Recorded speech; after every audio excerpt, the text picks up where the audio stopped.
Morning, everyone. Thanks for being here. I want to thank our host here at the Museum of Jewish Heritage. It's humbling to be in this living memorial to humanity and history. You'll hear from Michael Glickman. He's the president and CEO of this museum in a moment or two. Then you'll hear from Mayor de Blasio. Then Chief Lori Pollack will go over the October crime figures for you. First, I want to congratulate everyone who participated in and who worked in the New York City Marathon on Sunday. It's an enormous task and an amazing feat for all involved. I want to thank all the men and women in uniform who stood out there on foot posts or who walked amid the crowds in regular street clothes, who sat in offices or vehicles poring over the constant stream of intelligence coming in, the type of information that has become commonplace and necessary, not just for large events like the marathon, but for the hard work of everyday policing in New York City these days. Truly, it's an impressive undertaking, and my hat is off to every member of the NYPD. Second, Michael, I want to thank you and your staff for allowing us appropriately to visit you here and to talk publicly about New York City's ongoing reductions in crime and to describe what we're currently seeing in terms of an increase in bias incidents against different groups, particularly against members of New York's Jewish community. At the NYPD, we have, quite frankly, the best hate crime task force in the nation. The investigators who work under Deputy Inspector Mark Molinari are seasoned professionals who know what they're looking for when it comes to such acts and the motivations behind those acts. The increased reports of swastikas and other criminal mischief here in the 5 boroughs absolutely concern us. And none of it will ever be tolerated in New York City. But let me be clear, Robert Bowers, the Pittsburgh shooter, is an anti-Semite fueled by unadulterated hate. He's not just a nut, and it's important for people to make that distinction. Everybody in New York City and in our nation should pay attention to what happened in Pittsburgh and understand it should never, ever happen in the United States of America. Bowers operated under the radar and espoused deep-seated hate against the Jewish community. So I want to repeat the NYPD's constant appeal to the people that we serve, that if you know of anyone harboring similar thoughts or someone who talks about carrying out anything remotely connected to violence against a specific group of people, the NYPD wants to know about it. We need to know about it. Give us a chance to fully investigate by contacting 911 or by calling our toll-free hotline 1-888 New York City Safe, or by flagging down a patrol cop in your neighborhood to let him or her know what you know. This is how we can all share responsibility for our public safety. Only in close partnerships with all the New Yorkers we serve can we continue to prove our unrivaled ability to combat acts of hate in all its various forms. As we near the end of 2018, I'm very optimistic about where we find ourselves. Cops and the people we serve are working together better than we ever have. The NYPD and our law enforcement partners at the local, state, and federal levels are working in tandem more effectively than any other time in our history. That's the FBI, the DEA, the ATF, the U.S. Marshal Service, the state police, our 6 district attorneys, the U.S. Attorney for the Southern District, Eastern Districts, the Violence Interrupters, and so many more organizations and groups. Citywide, year-to-date, homicides this year compared to last year are flat. As of this morning, they're actually down. We're down by 1. And shootings are down, all of which is realized by our precise targeting of the real drivers of crime. And we'll never stop pursuing our primary goal, and that's to fight crime and to keep people safe. But we, as we sit here this morning in this museum, we know that's not enough, because all New Yorkers in every neighborhood always need to feel safe too, and that's our ultimate goal. Thanks for your attention. I'm now going to turn it over to Michael Glickman, as the museum president and CEO. Michael? Thank you, Commissioner, and good morning and welcome to the Museum of Jewish Heritage, a living memorial to the Holocaust.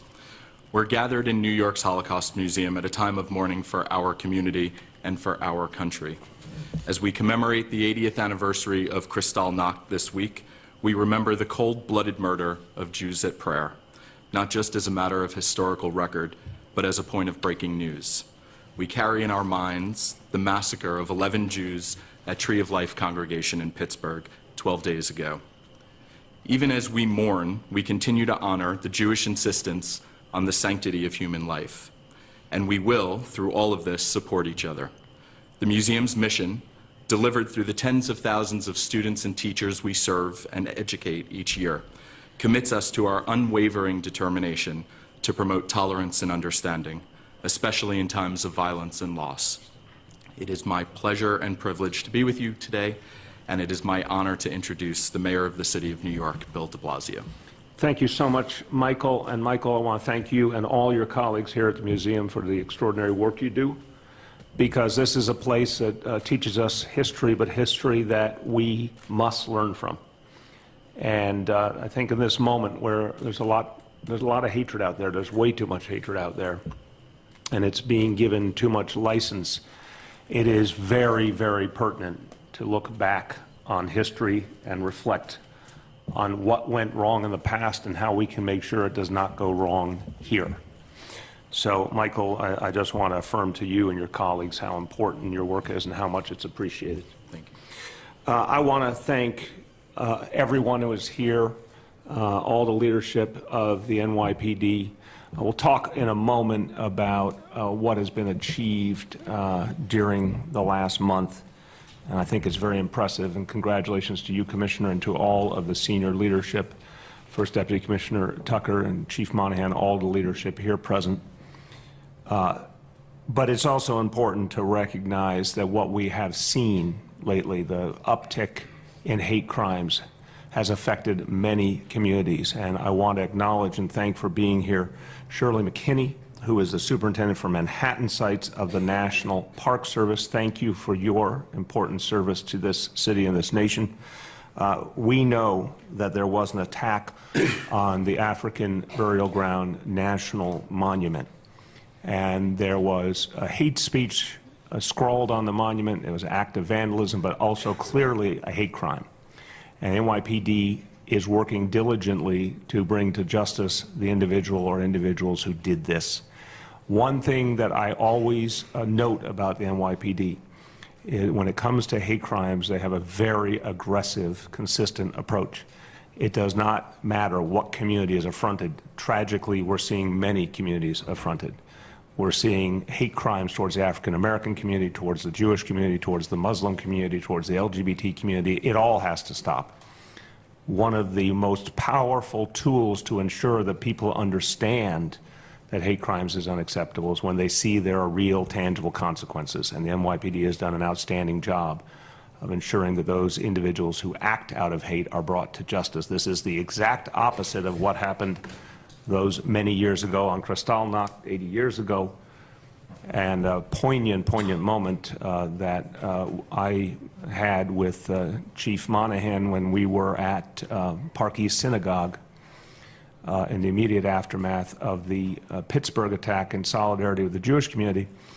And Rabbi Schneier, who talked to us all, talked to the media as well, about being outside his own synagogue in Vienna on Kristallnacht, watching his synagogue burn, and watching the authorities, including even the firefighters, do nothing and just let it burn. Part of what we have to do in New York City is show what it means to have an aggressive, consistent approach to hate crimes, and we've done that, and I'm very, very proud of the work of the NYPD. But it's a message to this entire country and to authorities all around the world that if you do not act aggressively in response to a hate crime, you are inadvertently or purposefully giving it license, and that's something we do not accept here in New York City. With that, I want to talk about the last month. It's been extraordinary, but want to first thank all of the men and women of the NYPD for the exceptional efforts that the Commissioner referred to related to the marathon. Beautifully organized event, and the NYPD did an extraordinary job keeping it secure. So kudos to everyone involved. In terms of the last month, you'll be hearing more in a moment from Chief Pollack. But we are very proud of what has been achieved by the NYPD and all of its community allies and partners.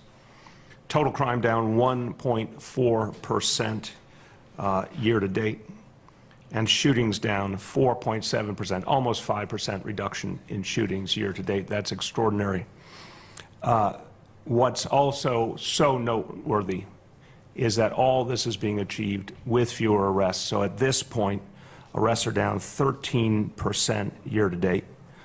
Extraordinary combination of factors. When I talk to people who are trying to understand how this progress is being made in New York City and who want to emulate it, when I get to the point about the reduction in arrest consistent with the reduction in crime, eyes open wide.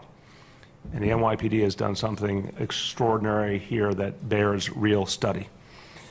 It is about keeping us safe and making us safer. It's also about making sure we're the fairest big city in America. And people all over the city are experiencing it and feeling it and appreciating it. The NYPD is doing its job better than ever. Just a couple of words in Spanish. Este mes pasado pudimos ver la velocidad, precisión y valentía del NYPD en los incidentes con bombas y ataques de odio. Nuestro departamento de policía tiene una capacidad única para combatir el odio y el terrorismo, y a la vez llevar el crimen a niveles históricamente bajos. Así es como estamos haciendo de Nueva York no solo la ciudad grande más segura del país, sino también la más justa. With that, I want to turn to Chief Pollack, who'll go over the details of the crime update. Thank you, Mr. Mayor. Good morning. We had an overall crime reduction of 7.5% this month. This translates to 664 fewer crimes than last October, and we remain on pace for a new record low this year of fewer than 96,000 index crimes. We talk about murder. As always, every murder number on this page represents a person, and we saw a 41% reduction in murder this October, 17 versus 29 last year. This is the lowest murder number for any October. Manhattan saw a dramatic decrease of 2 versus 13 as the West Side Highway attack claimed 8 victims last year, just 1 mile from where we sit today. Brooklyn saw a decrease of 5 versus 9. The Bronx was even with last year with 5 murders. Staten Island was even with 1, and Queens saw an increase of 2, 4 versus 2.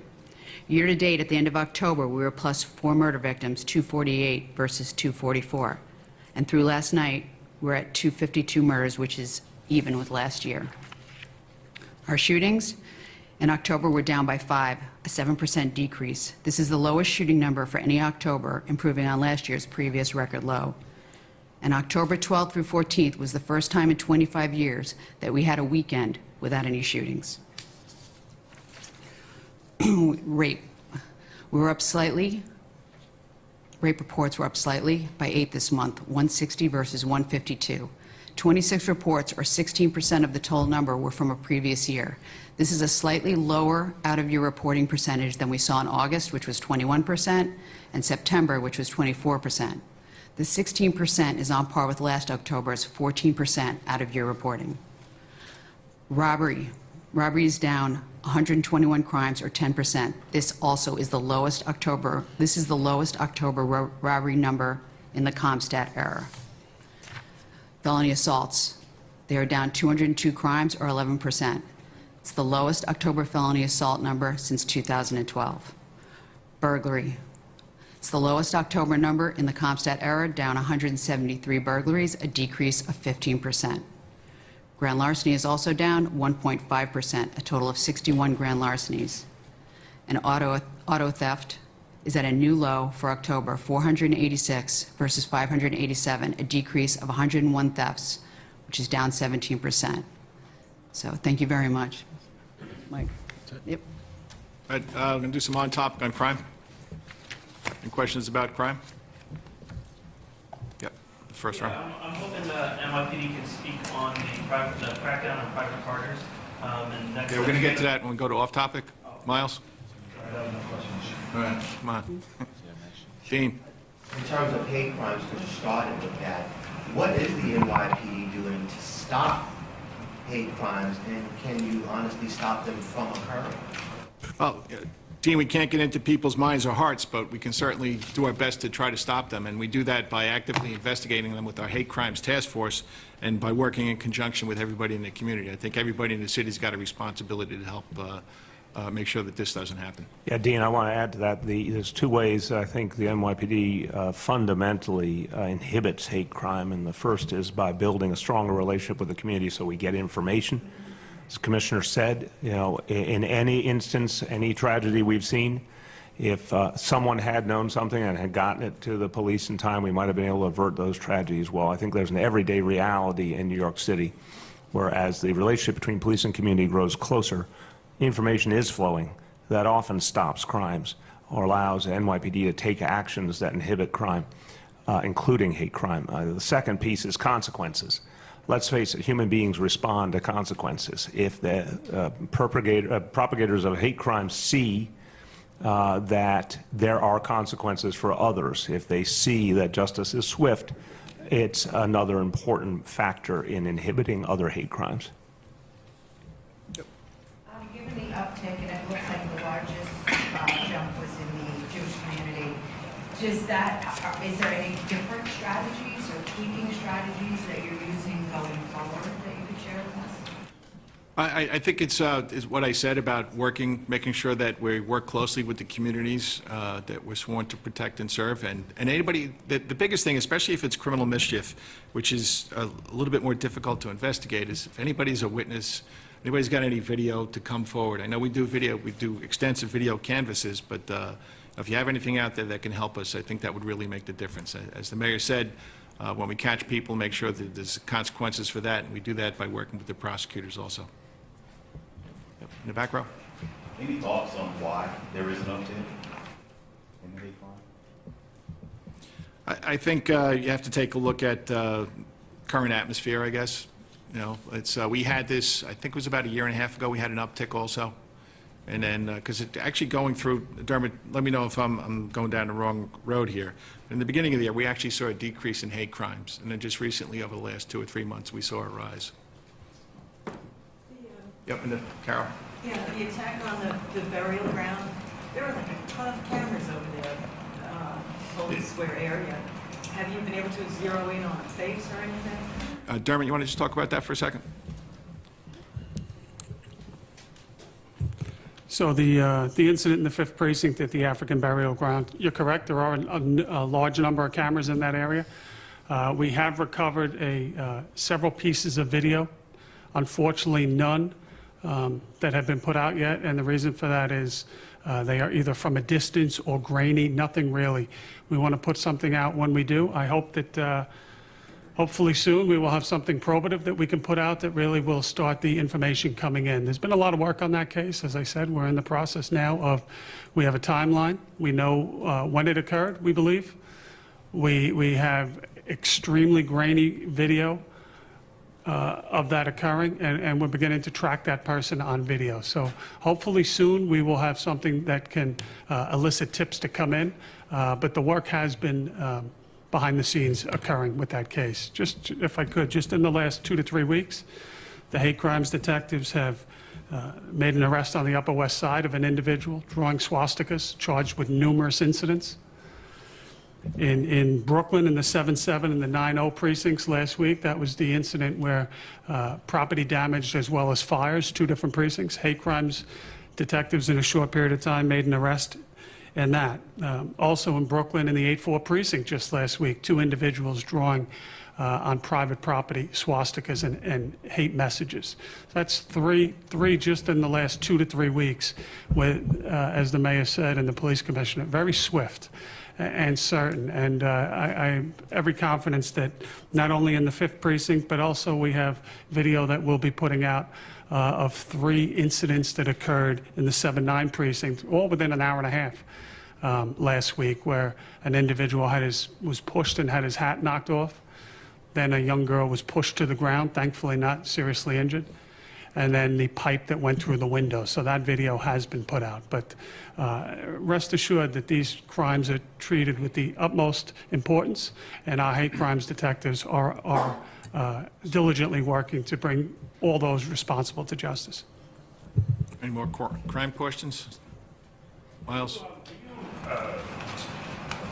Worried, there was a story in the Daily News the other day of this sort of like a group of anti-Semitic folks and white nationalists operating in teams, and the guys registered their license plate, some sort of anti-Semitic. Are you worried about that happening, about a rise in hate groups?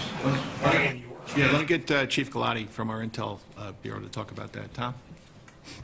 Yes, so You know, I won't comment about that particular case, but we have a dedicated squad that just looks after all these type of hate groups, whether it's white supremacy, anti-Semite, you know, neo-Nazi type of activity. We work very closely not only with the FBI here in New York, but we also work very closely with our partners in states that have a larger population of these type of hate groups. So we have a very robust program of tracking these individuals. And are you seeing a lot more now? I don't want to say that we're seeing a lot more. I think that we've been investigating a lot of these groups for the past several years.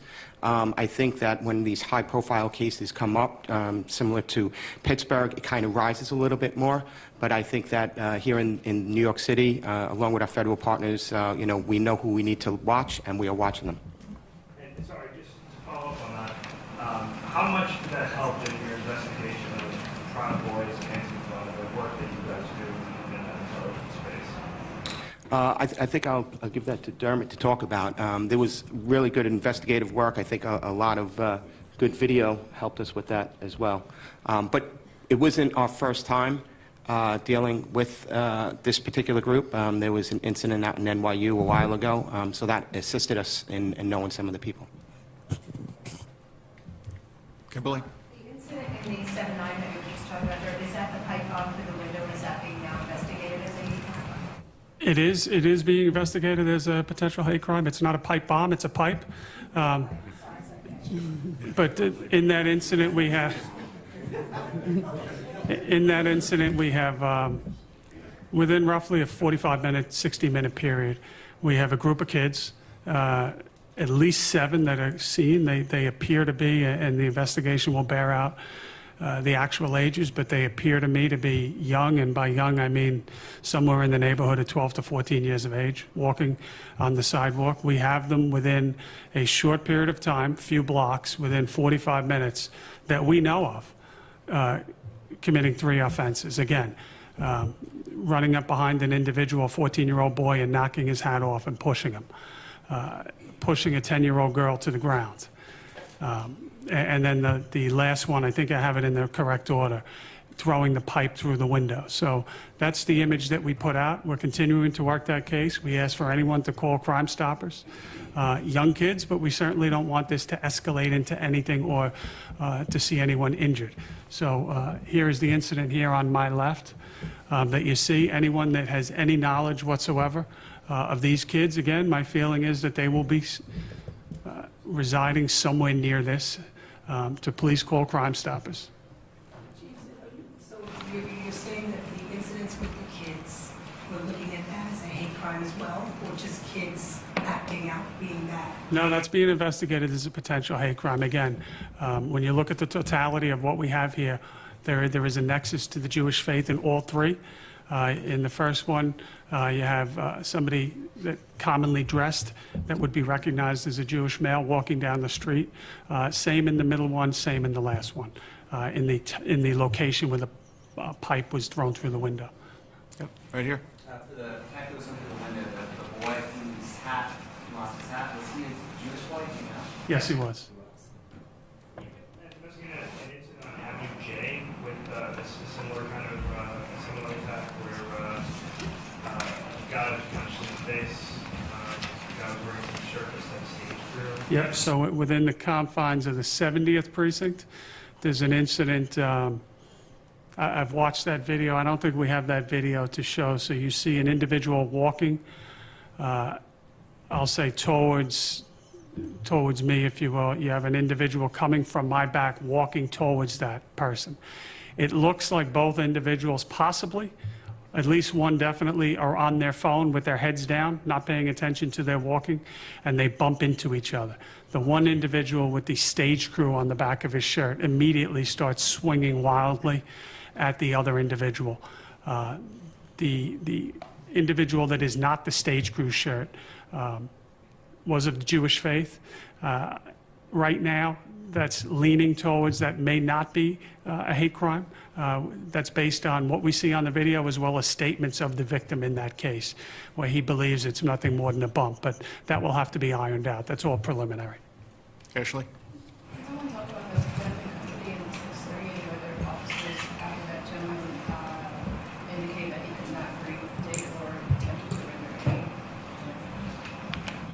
Which case is that, Ashley?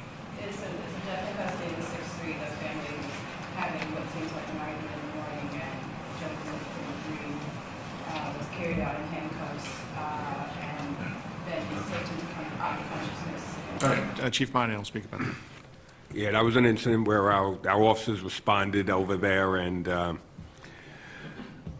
EMS had made a decision that they wanted to wait for a paramedic to show up prior to removal. At a point, he stopped. He was having difficulty breathing. He was carried out to the ambulance, and from the ambulance, taken to the hospital. That's where he died. So the investigation in that is still continuing. Was EMS there right away, or did the officers arrive and he had to be with the EMS was there right away. Anything else crime-related, Rich? Just to go back to your statement about the perp in the Pittsburgh case, you said he's not simply a nut.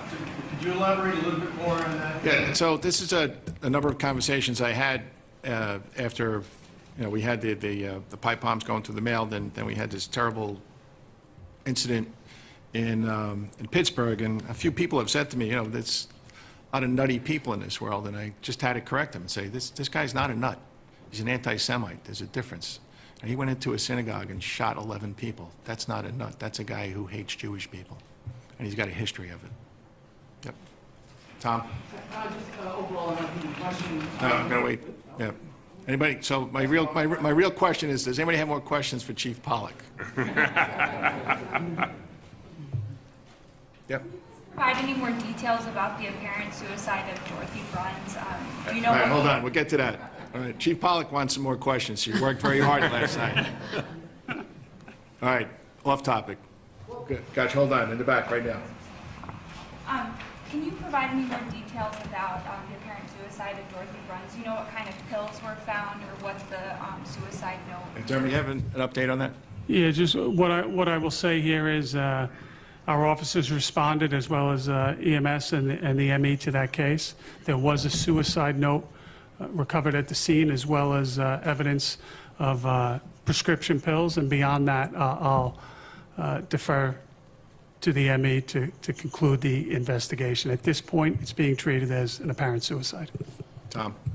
Overall on NYPD question, there was a report last week about the coin that's being used by the gang squad with the character from The Punisher, who is a vigilante that murders people. Do you think the CO made the right decision to prove that coin? All right, the Punisher is a fictional character, and I'm going to let Chief Monahan speak about that. Yeah, listen. Yes.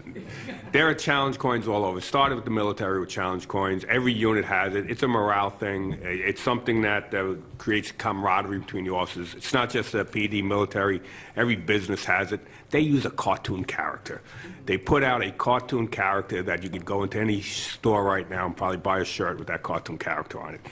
We leave these decisions up to the COs. Let them make a determination whether it's appropriate or not. Well, with all difference, it's a cartoon character that murders people. Yeah, well, so Tom, there's a fine line here, and these are the members of the gang squad who are one of the groups primarily responsible for pushing homicides and shootings down. They're not out there murdering people. So, it's something that we need to constantly talk to the COs about it, make sure that it's appropriate. But we also, Terry and I are in complete agreement that we also have to leave some decisions. We have to push them down to lower levels. So we don't want to micromanage. Okay. Yep. Yeah, I'm hoping we can get some update on the crackdown on private carters and next steps on that. Now's the time for that question. One follow-up for the mayor on that. Should I say it now or later? Why don't you do this first, and then we'll go right to you.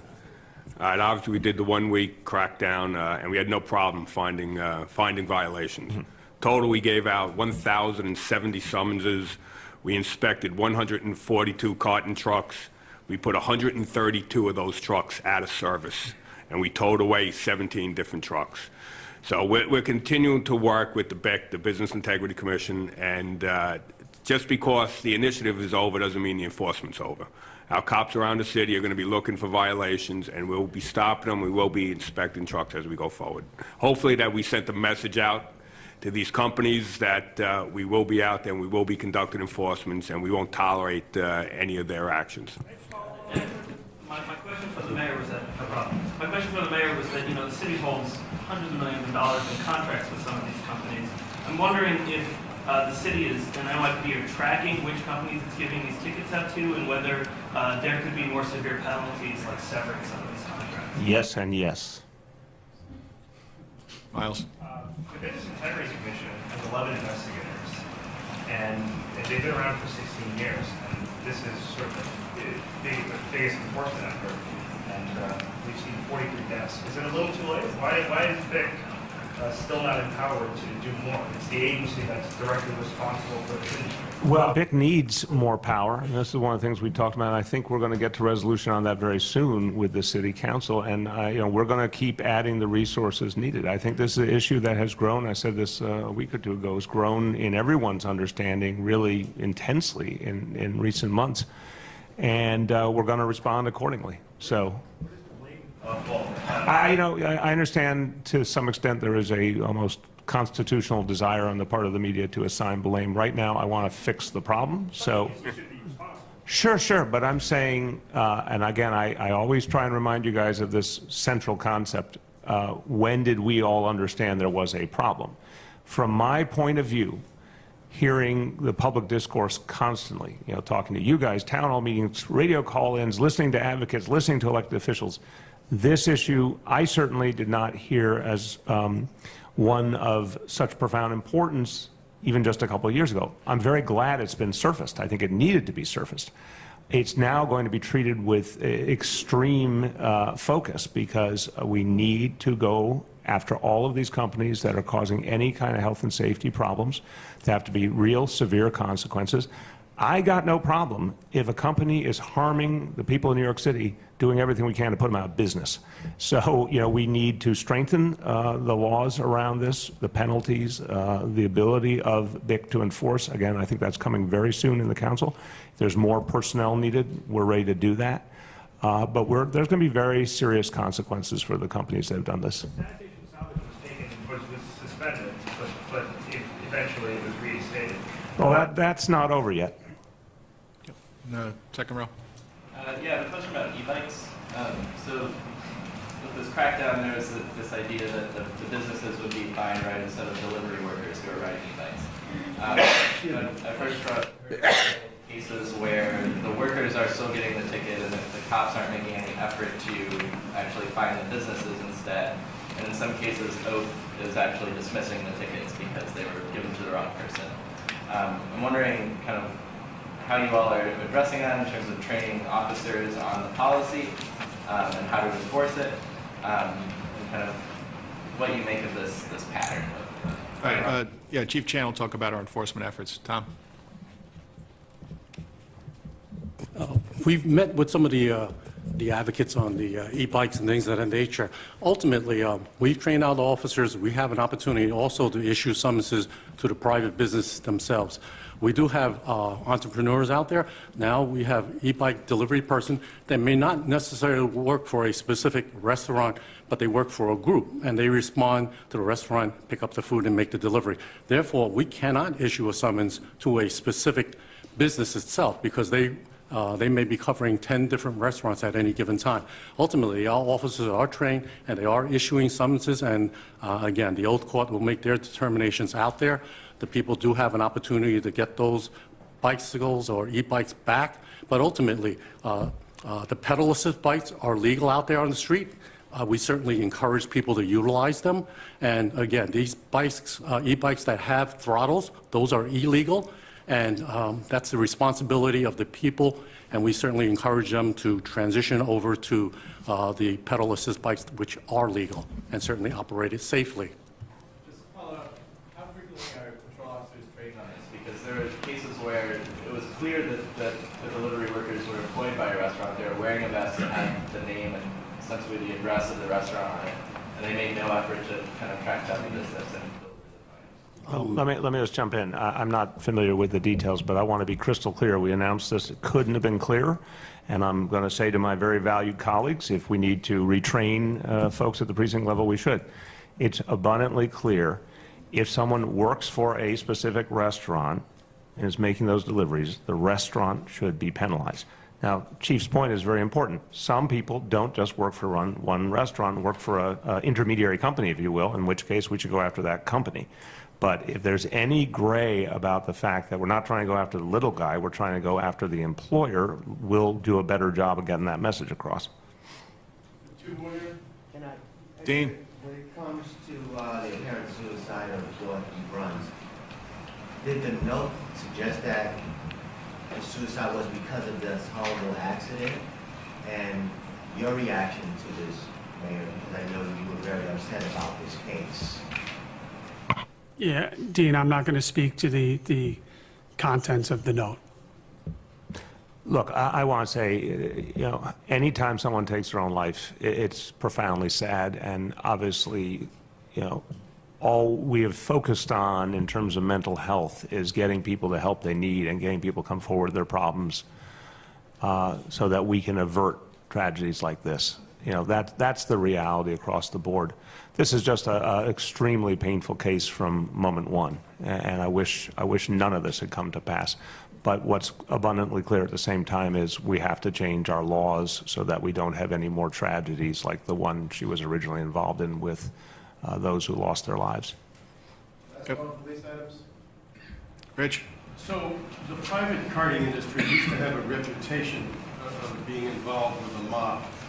Is that, do you know that that's true in the past, and is it still true now? Does anybody have any sense of Yeah, listen, that was something that PIC was originally established for, to work with us, with our OSID unit, to try and get the mob out of it. And as we look at it now, we don't see the mob connections out there were in the past. A lot of that had been removed. Thank you, everybody.